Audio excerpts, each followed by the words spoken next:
Okay, hey there you guys, it is me, RandomJosh, and I'm back again with another video. As you can probably see, I have actually started this like straight after, just because I was like, screw it, let's just go for it. This shouldn't hopefully be a too long of an episode to film, because I'm not going to go too full into detail. I'm just going to kind of touch on how to do it, and the basics, which is why we're here. So welcome back to another episode of Cyber Wednesday with our HTML for Beginners series. I hope you've been enjoying this series. I've been enjoying filming it, and being able to teach people is fun. So today, anyway, we're going to be learning about the different types of styling that you can do with your HTML. So let's get started on that. There are 3 different types of styling that you can do with your HTML. You've got inline styling, you've got internal styling, and you've got external styling. So let's start with inline. Yeah, let's start with inline. So essentially what inline styling is it pretty much is what it sounds like. It's styling it within this. So the way that you do that is you just want to type in style. There we go, style. Style. I was hoping they would do that. Equals, and then you can pop in your style in this, and this will just primarily style this one line. So let's just change the color. Now in this you get all the different variables and different options. So let's go with the color of green, just to be fun, and let's make this what do we want to do? We want to do that, and then we can put font size, and let's make that, first of all we should make this readable so that it's not like just too ugly, because it already is ugly enough as it is. Let's go with 20 pixels just so it's a bit bigger, bigger than normal. And then you want to end that with another one of those. And now let's hit save. And I'm going to come into my website here, and it's at the top, so I might as well come to the top. Now you can see it has kind of changed. It is actually green. It's just a really faint green. Let me change that actually, because that green is not like showing it off enough. Let's just go with red, because red is probably going to be an even. That should hopefully pop a bit more. Okay, there you go. You can actually see now that it is definitely red, and it's definitely bigger. So you can obviously tell that is kind of, sorry, my dog's going a bit crazy. So yeah, that's the kind of like stuff that you can do. So you can change like the coloring, the font, the size of it, the styling, any kind of styling options that you can think of. Obviously I'm just literally trying to think on top of my head. Sometimes it's even hard to just remember what there is, so sometimes it's just helpful to go through and type in a letter and you can see all of the different ones.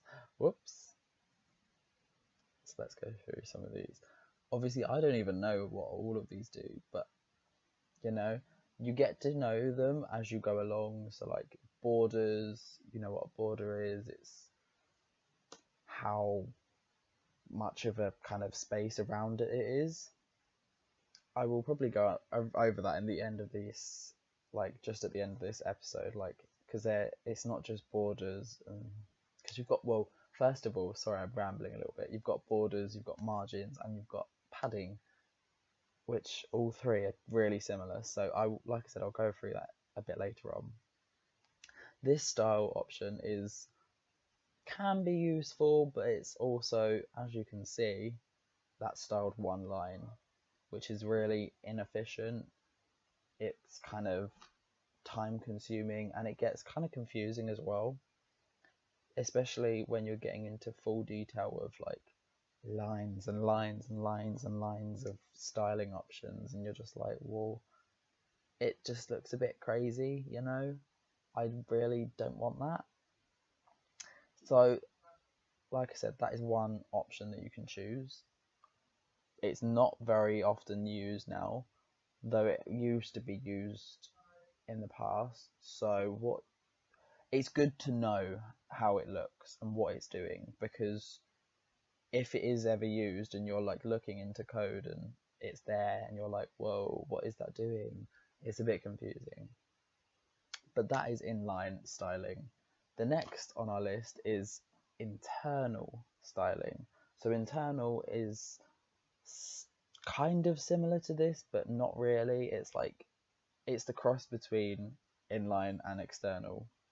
So internal styling is literally you go into your head and you type in a style tag. Style, and it's already come up with type and God knows what. I'm not going to have that personally. I'm just going to have it as a generic style tag, and we're going to go like that just so it looks a bit neater, just out of personal preference. Now within this, you can kind of type out what you would expect to see in CSS. Now if you don't know what CSS is, it's cascading style sheet. So it's basically a specific coding format to suit style stuff like this. So this is actually how it looks partially when you put it in a style sheet, but a style sheet looks so much neater, I'm not gonna lie. So here we can say what we want to style. So let's style the P, and then we want to essentially just go like that with those, and within that little section you can do whatever you want. You can change the color of all of them. Let's go with what color? Blue. You should really put a space between them just so it looks neater. What else should we do? Font size 40 pixels just because we're going crazy. And again, always end with those. You can see it's got like the little, I can never remember what half of these like buttons are, so if I don't say what it's called, it's because I'm being dumb and my brain's frazzled. I've been at work all day. Okay, it's a semicolon, I believe. So we can even style things like the button to be how can we style this? So let's say what do we want? Actually no, I'm not going to style the button just yet. I'm going to come back to that. I firstly want to say body.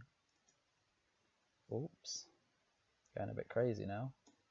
So what can we do within body? Body is like everything, right? Yeah. So let's style the background color.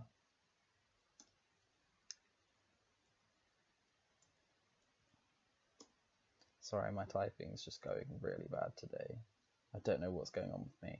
Let's go with, I mean, you can, do you know what, we're going to go with RGB. If you don't know what RGB is, it's red, green, blue. So most colors now have, like, it's just how you can see colors. So every mixture of color has an RGB value, pretty much. I mean, some have RGBA, which is adding in like the extra alpha channel, which I'm not going to go into because it's hard to explain. Well, for me, it's hard to explain. It might not be hard for other people, but yeah. And again, we're trying to stick to basics.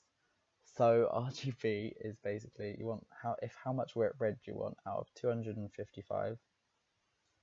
So you can go 255, 255, 255, and what that will do is that will get, I believe, black. Let's see how good my RGB value is. Memory is okay. That hasn't actually worked. Why hasn't that worked? No, I didn't do something wrong. It was just me being silly. This is actually white. So if we wanted black, you'd go 0, 0, and 0. And obviously this is not at all efficient because you're not going to see half of it. I mean, it's good for when it's blue, which is what our is from this bit. So our paragraph, 2 paragraphs, well, 3, no, yeah, 3, sorry, because there are 3 here. They're all visible, but obviously the main text isn't, so that's not very efficient. Now you can mess around with this and play around, maybe, I don't know what colour this is going to come up with, but we're just going to test it out. And let's see what colour that comes with. So it's got a lot of red in it, so it's going to be a reddish tone. There we go. That just looks blinding. I can't even look at that anymore. But that's the kind of stuff that you can play around with, you can experiment with. For now, I'm just going to not use RGB because I don't really know what kind of colour to go with. I'm just going to go with a generic colour and say cornflower blue. Now this sounds really like specific, but it's just a colour that I've actually picked out before, and it's really nice because it's subtle. I really like this colour. But yeah, so that's essentially internal styling. Obviously I could go into buttons, but I really can't be bothered right now. I'm not even gonna lie. Like, you can change the colour of the button to green. Save that. Now I need to remember if colour changes what colour does is it changes the text of a button. So it's a bit different to how like you would expect it to work. Because obviously with colour changes the font colour as well when you put it in a piece, so it kind of is, self-explanatory, but at the same time it's like, ooh, it didn't work, the way that I expected it to. But if you put background colour and we go with red, and save that, again, ignore that, that's always going to come up. Refresh that, now you've got a red button, which still looks really gross when you click it. Obviously you can play around with that and have some fun. I'm particularly care for buttons. I'm going to leave that other bit of styling there. Now let me save that. The final bit of styling that you can do is external styling. So I'm going to have to create a new page for this. I'm not actually going to do the styling because that is all coming in a later lesson. I don't remember if, oh no, you will be able to see it. So I'm going to say new file. You can see it's opened up a new file. Now when we click down here on the plain text, you can see we've got loads of different things. Now here's the CSS. So this is now going to be an external style sheet. So what we can do with this is we can type our bits of, blah, blah, blah. And now if I was to save that, I'm going to save it as style sheet. Save. So style sheet.css.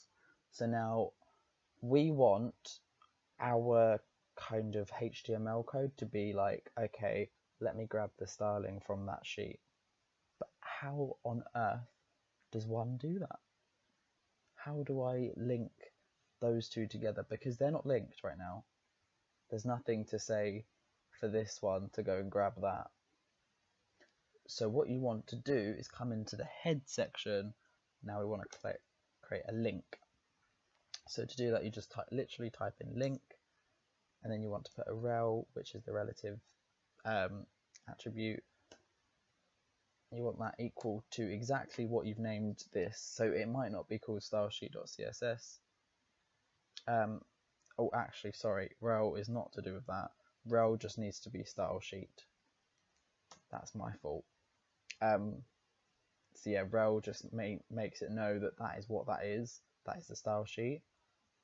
The next one is the href. That's where you want to make sure that you've got exactly what you've written there. And when I say exact, I mean literally every little character that you've added in there. As long as it's in the same folder, then you can just put it like that. If you've got it in a different folder, you're going to have to get the entire folder history, if you know what I mean by that. So for mine, it's just going to be style sheet.css, and you just want to close that off. Boom, you're done. Okay, so now that that is done, whatever you put onto this is now going to have a direct impact onto this. It's really obvious and simple, but I thought I'd mention that. So what you can see here is essentially what you'd want to have here. Obviously I've not put it in there because I don't want to start going into everything to do with CSS and stuff like that. I was just doing this stuff because it's really basic and easy. But yeah, essentially, as soon as you've made the link, it recognizes that and it's like, okay, I'm going to grab anything that you've put in that style sheet and put it into this and link it to whatever it is in here. So if you have multiple HTML pages, you need to make sure that this link is on every single one of those pages. Because if it's not going to grab the style sheet for it. So I did mention earlier about the padding thingy. This is what I was talking about. I think I've mentioned margins, borders, and padding before. So they literally do a similar thing. So if you don't have padding or a border or a margin, you're just going to have content. If you just had padding, you're just going to have the padding around the content to however big you want it. So you can even see a bit of a description here. They're all transparent. Well, border apparently isn't. It's literally a border that goes in between the padding, well, around the padding and the content. That's why it's in green. But the padding and the margin are actually transparent, so they can so padding can make the border look bigger without actually having to, be directly around the content bit. And margin just makes sure, look, if you had like an image underneath it, that it's not gonna be like right there, if you see what I mean. So anyway, that was all I was really gonna go for. I can close that now. I just really wanted to show you guys that. I hope you now understand some more onto the different types of styling you can do. The most common one is the external, which is this one. But anyway guys, I hope you enjoyed it. I will see you in the next video.